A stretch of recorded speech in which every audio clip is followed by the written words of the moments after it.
Hi all അസ്സലാമു അലൈക്കും. ഇന്ന് നമ്മൾ വന്നിട്ടുള്ളത് നേന്ത്രപ്പഴം കൊണ്ടുണ്ടാക്കാൻ പറ്റിയ വളരെ എളുപ്പത്തിൽ ഉണ്ടാക്കാൻ പറ്റിയ നോമ്പൊക്കെ വരല്ലേ, അപ്പോൾ വെറൈറ്റി ആയിട്ട് ചെയ്യാൻ പറ്റിയ ഒരു പുതിയ വിഭവമായിട്ടാണ്. ഇതിലേക്ക് നമ്മൾക്ക് ഒരു 4 ഇൻഗ്രീഡിയൻസ് മാത്രം മതി. അപ്പോൾ ഇത് നമുക്ക് എങ്ങനെയാണ് ഉണ്ടാക്കുന്നതെന്ന് നോക്കാം. അതിന് വേണ്ടിയിട്ട് ഇപ്പോൾ ഞാൻ 2 നേന്ത്രപ്പഴം എടുത്തിട്ടുണ്ട്. ഇതേപോലെ വലിയ നേന്ത്രപ്പഴം 2 എടുത്തിട്ട് ഇതേപോലെ ചെറിയ രീതിയിൽ ക്യൂബ്സ് ആയിട്ട് കട്ട് ചെയ്തെടുത്തിട്ടുണ്ട്. ഇനി നമുക്കിതൊന്ന് വേവിച്ചെടുക്കണം. അതിന് വേണ്ടിയിട്ട് ഞാൻ അടുപ്പത്ത് ഒരു തവ വെച്ച് കൊടുത്തിട്ട് അതിലേക്ക് കുറച്ച് ഒരു 2 സ്പൂൺ നെയ്യ്, നല്ല നെയ്യാണ് ഒഴിച്ച് കൊടുക്കുന്നുള്ളത്. ഇനി ഇതിലേക്ക് നമ്മൾ മുറിച്ച് വെച്ച പഴം കൂടി ഇട്ട് കൊടുക്കുക. എന്നിട്ട് ഇതൊന്ന് മൂടി വെച്ചിട്ട് ജസ്റ്റ് ഒന്ന് മിക്സ് ചെയ്തതിന് ശേഷം മൂടി വെച്ചിട്ട് ഈ പഴം ഒന്ന് വേവിച്ചെടുക്കണം. നമ്മൾ ആദ്യം നെയ്യിലൊന്ന് ജസ്റ്റ് മിക്സ് ചെയ്യുക, എന്നിട്ട് ഇത് മൂടി വെക്കുക. എന്നിട്ട് ഇടയ്ക്കിടയ്ക്ക് ഒരു 2 പ്രാവശ്യമൊക്കെ ജസ്റ്റ് ഒന്ന് മിക്സ് ചെയ്ത് കൊടുത്താൽ മതി. വെറും 2-3 മിനിറ്റ് തന്നെ പഴം വേഗം വെന്ത് വന്നോളും. അപ്പോൾ ഇതേപോലെ മൂടി വെച്ച് ചെയ്യുകയാണെങ്കിൽ നല്ല വേഗത്തിൽ വെന്ത് കിട്ടും. അപ്പോൾ വീഡിയോ കാണുന്നവരിൽ ഇതുവരെ ചാനൽ സബ്സ്ക്രൈബ് ചെയ്യാത്ത ആൾക്കാരുണ്ടെങ്കിൽ ഒന്ന് സബ്സ്ക്രൈബ് ചെയ്തിട്ട് സപ്പോർട്ട് ചെയ്യണേ. നിങ്ങൾക്ക് ഈ വീഡിയോ ഇഷ്ടപ്പെടുന്നുണ്ടെങ്കിൽ ലൈക്ക് ചെയ്യാൻ കൂടിയിട്ട് മറക്കരുത്. അപ്പോൾ ഇതേപോലെ ഞാൻ പഴം വേവിച്ചെടുത്തിട്ടുണ്ട്. ഇനി നമുക്കിതൊന്ന് ചൂടൊന്ന് തണുപ്പിച്ചെടുക്കണം. തണുത്തതിന് ശേഷം ഇതാദ്യം നമ്മൾ ഇതേപോലെ ഈ ഒരു സമയത്ത് പഴം നല്ലപോലെ വെന്ത് വന്നിട്ടുണ്ട്. വെന്തതിന് ശേഷം ഞാനിപ്പോൾ ഇത് വേറൊരു പാത്രത്തിലേക്ക് ആക്കി കൊടുത്തിട്ടുണ്ട്. ഇനി ജസ്റ്റ് ഒന്ന് ചൂട് ആറിയതിന് ശേഷം ഇതിലേക്ക് ഞാനിപ്പോൾ ഒരു 4 സ്പൂണ് പഞ്ചസാര, 2 നേന്ത്രപ്പഴത്തിൻ്റെ അളവാണ് പറഞ്ഞു തരുന്നത്.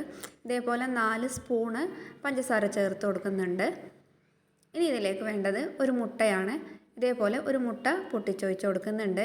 ഇനി ഇതെല്ലാം കൂടെ മുട്ടയും പഞ്ചസാരയും പഴവും കൂടി ഒരു സ്പൂണ് വെച്ചിട്ട് നല്ല രീതിയിൽ തന്നെ നല്ലപോലെ മിക്സ് ചെയ്തെടുക്കാം. ഇനി ഇതിലേക്ക് വേണ്ടത് ബ്രെഡിൻ്റെ പൊടിയാണ്. ഞാനിപ്പോൾ ഒരു 4 സ്പൂണ് ബ്രെഡിൻ്റെ പൊടി ആദ്യം ചേർത്ത് കൊടുക്കുന്നുണ്ട്.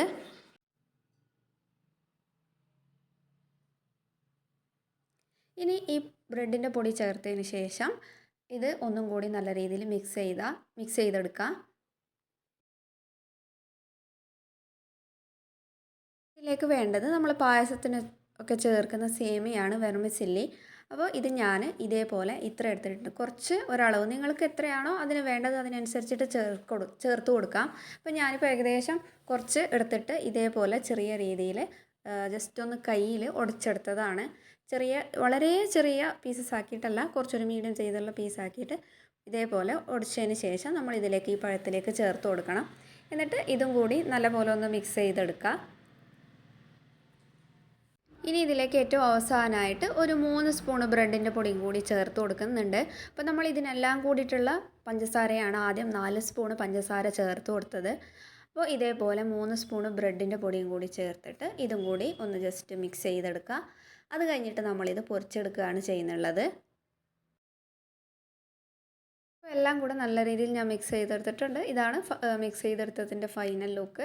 ഇനി നമുക്കിത് പൊരിച്ചെടുക്കാം. അതിന് വേണ്ടിയിട്ട് അടുപ്പത്ത് ഒരു പാൻ വെച്ച് കൊടുത്തിട്ട് അതിലേക്ക് സൺഫ്ലവർ ഓയിലാണ് ഒഴിച്ച് കൊടുത്തിട്ടുള്ളത്. ഇനി നമ്മൾ നേരത്തെ മിക്സ് ചെയ്ത് വെച്ച പഴത്തിൻ്റെ മിക്സ് കുറച്ചെടുത്തിട്ട് നമ്മൾ വിരലിൽ തന്നെ ജസ്റ്റ് ഒന്ന് പ്രസ് ചെയ്തിട്ട് ഓയിലിലേക്ക് ഇട്ട് കൊടുത്താൽ മതി. പൊരിച്ചെടുക്കുന്ന സമയത്താണെങ്കിലും ഹൈ ഫ്ലെയിമിൽ വെക്കരുത്. ഇത് വളരെ പെട്ടെന്ന് തന്നെ ഫ്രീ ആയി കിട്ടുന്ന ഒരു സംഭവമാണ്. അതുകൊണ്ട് ലോ ഫ്ലെയിം ടു മീഡിയം ഫ്ലെയിമൊക്കെ മതിയാകും. ഞാനിപ്പോൾ ഇത് ലോ ഫ്ലെയിമിൽ വെച്ചിട്ട് ജസ്റ്റ് ഒന്ന് ഇടയ്ക്ക് മീഡിയം ഫ്ലെയിം ആക്കി വെക്കും. എന്നിട്ട് കുറച്ചിട്ട് വീണ്ടും ലോ ഫ്ലെയിമിലേക്ക് ആക്കി വെക്കും. ആ ഒരു രീതിയിലാണ് പൊരിച്ചെടുത്തിട്ടുള്ളത്. വളരെ പെട്ടെന്ന് തന്നെ ഇത് ഫ്രൈ ചെയ്ത് കിട്ടും. അപ്പോൾ ഇതേപോലെ നമ്മുടെ വിരലിൽ മാത്രം ഇങ്ങനെ പ്രസ് ചെയ്തിട്ട് ഇട്ട് കൊടുത്താൽ മതി. കയ്യിലിട്ടിട്ട് ഉരുട്ടെടുക്കേണ്ട ആവശ്യമില്ല. അപ്പോൾ ഇതേപോലെ വേഗം തന്നെ വെന്ത് കിട്ടുന്ന ഒരു സംഭവമാണ്. അപ്പോൾ നിങ്ങൾ എന്തായാലും ട്രൈ ചെയ്ത് നോക്കാം. നോമ്പൊക്കെ വരല്ലേ, അപ്പോൾ ഉണ്ടാക്കാൻ വേണ്ടിയിട്ട് വെറൈറ്റി ആയിട്ടൊരു സംഭവം ചെയ്തു നോക്കുക.